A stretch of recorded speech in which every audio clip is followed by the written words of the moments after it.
It's a beautiful winter morning here in the Penedès, and we are here at the Font de la Canya, one of the oldest archaeological sites that there's here in the Penedès. And I'm waiting for the archaeologist, Dani López, who is going to tell us more about this place and why here this was the first seat for the wine culture expansion in Catalunya and in the Penedès. Bon dia, Dani. Bon dia. Com estàs? Com estàs, Bueno, Miquel? content de veure't. Igualment. Quants anys porteu aquí ja amb aquest projecte? Doncs el projecte va començar com a excavació integrada dintre d'un projecte de la Universitat de Barcelona. Va començar l'any 1999, però cal dir que el jaciment es va descobrir un parell d'anys abans. De fet, ho va descobrir un company que bé coneixes, que és en Xavier Esteve. El Xavier Esteve, sí. Doncs va trobar ceràmica antiga pel terra, perquè aquí estaven fent uns moviments amb màquina per plantar vinya mecanitzada, i a partir d'aquí va ser quan es va descobrir tot, va començar tot una mica. Llavors, aquí estem parlant d'un jaciment íber, però que era el que tenia un contacte amb els fenicis, no?, pel comerç de vi i segurament d'altres coses. Sí, de fet, la Font de la Canya és com una mena de centre de mercaderies, Sí. que està situat en un espai, en un entorn estratègic, molt a prop de la línia de costa, però també molt a prop de la via de comunicació més important que hi havia a l'antiguitat, que era la via d'Hèrcules, la via Heraclea, la que després els romans, quan arribin, li posaran la via Augusta, i a més està envoltat de jaciments molt importants, els quals també es tenien que abastir de matèries primes. I aquí també comencem a trobar aquesta vinculació, no?, amb el món del vi i aquesta relació amb els íbers que d'alguna forma aprenen dels fenicis una forma diferent de treballar la vinya i de començar a fer vi. Sí, de fet, els fenicis van portar el vi a casa nostra, salvant les distàncies i l'espai temporal, però una mica per la mateixa raó que els espanyols van portar el vi a Amèrica, no? Perquè ho necessitaven pels seus rituals, per les seves litúrgies, i estava totalment implementat en la religió cristiana, i en aquest cas en la religió dels fenicis també la presència de vi per fer rituals era molt important. Llavors primer va introduir-se el vi com un element exòtic, de prestigi, fins i tot tan important que quan arriba és moneda de bescanvi, per intercanviar. De canvi? I a poc doncs, es van anar introduint les tècniques per cultivar la vinya aquí en el territori. Aquest potser és el procés més desconegut, tant en l'origen en el Mediterrani i la conca del Mediterrani, com també aquí quan arriba a Catalunya, no? Però com es feia abans el vi, aquí? Aquests primers vins que arriben a casa nostra, que són vins transportats amb àmfores fenícies, i indiquen que la majoria d'aquests recipients amfòrics que estan elaborats, construïts al sud de Peninsular, al voltant de Cadis o de les costes de Màlaga i Granada. Entre aquestes primeres peces que arriben també juntament amb les àmfores fenícies, tenim una peça a la Font de la Canya bastant excepcional, perquè només han trobat 4 a tota Catalunya, que és com una mena de cullerot de bronze que se'n diu símpolum, que servia per agafar el vi i servir-ho de forma ritual en els convidats. Hi ha molts autors i autores que diuen que aquest símbol, aquest cullerot, serà com un precursor del que serà el calze a la religió cristiana, no? Que maco, no? Vull dir, veieu... Aquesta simbiosi, no?, entre l'agricultura i la religió, també.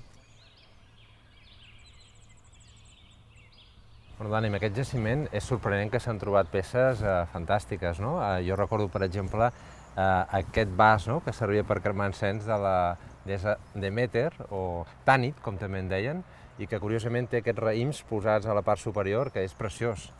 Sí, és una peça molt bonica i que uneix molt bé molts dels aspectes econòmics que sabem que desenvolupaven a la Font de la Canya, com el cereal i el vi.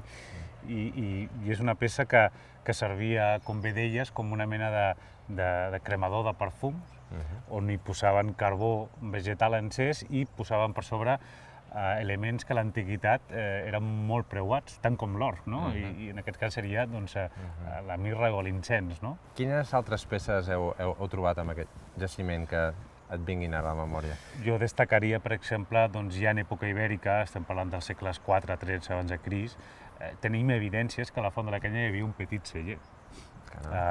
I això com ho podeu saber? Com a arqueòleg, com podeu saber que hi ha un petit celler?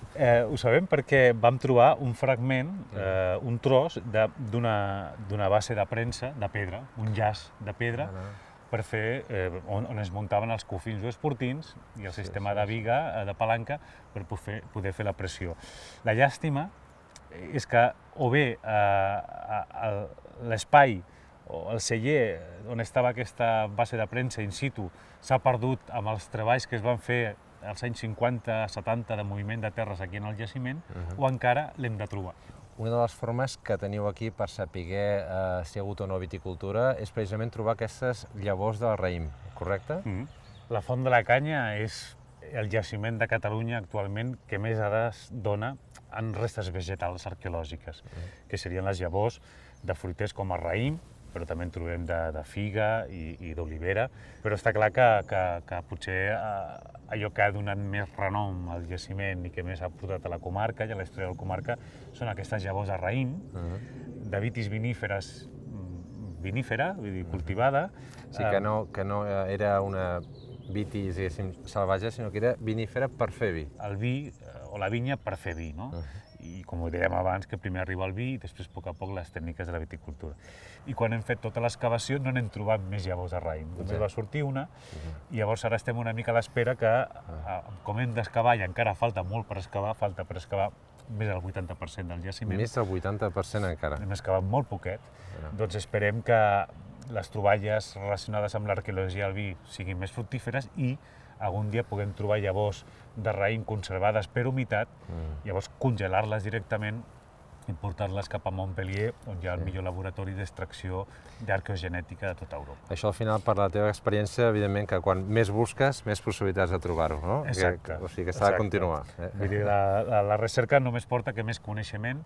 Sovint a vegades no la pots tu dirigir com vols i trobar el que volíem ara, que eren aquestes llavors, però jo segur que quan menys ens ho esperem sortiran i aportaran i molt que aportaran al territori. És interessant com de vegades, i ens hi trobem cada cop més també al celler, que cal mirar al passat, cal mirar enrere per també dibuixar un futur diferent i on preservis aquestes tradicions i on acumulis potser tota aquesta història i aquest coneixement dels nostres antepassats, no? Sí, perquè jo estic convençut de que hi ha hagut molt de coneixement experimental, acumulat durant molts anys, que per falta de no estar plasmat per escrit o d'alguna altra forma s'ha perdut. I crec que, com deies, estudiant els nostres avantpassats podem redescobrir el futur o molts aspectes que tenim per davant. Ha estat un matí fantàstic, he après moltíssim, la veritat és que sempre que estic xerrant amb tu aprenc moltes coses i ja podria donar les gràcies per tota la tasca que esteu fent per recuperar aquesta història del Penedès, aquesta part arqueològica de les nostres arrels que és tan important. Així que, molta sort i espero que continueu amb molta empenta. This has been an amazing morning here in the heart of the Penedès. And for me, that I come from a family that we started here to make wine more or less 150 years ago, it is amazing. The work that Dani and other archaeologists are doing is really fantastic, recovering our roots, our traditions here. And I can tell you something, if you ever come to Barcelona and you have the chance to come here to the Penedès, you're going to taste great wines, you're going to taste great gastronomy, but most important, you are really going to feel a great sense of history in this place. I'm sure that you're going to like it.